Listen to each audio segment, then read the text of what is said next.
Hello, good morning guys. Ako ay nagluluto ng nilagang ribs ng baka. Yan. Uy, mainit yung sandok guys. Ayan guys, nilagay ko na lahat dyan. At kanina ko pa pinakuluan tong beef. Yung baka na to. Mahigit 1 oras lata to pinakuluan guys. Ayan, sa wakas lumambot na rin siya.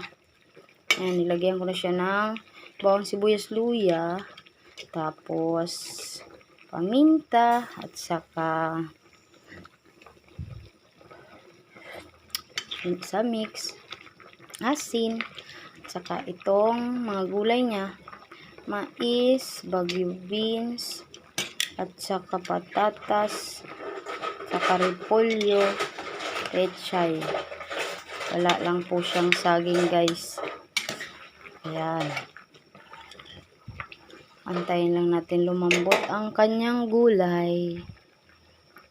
Okay guys, bisitahin na natin. Kumukulo na po siya guys. Yan.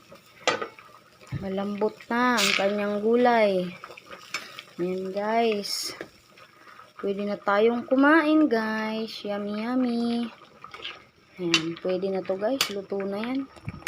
Okay guys, let's eat. Thank you for watching guys. God bless you all.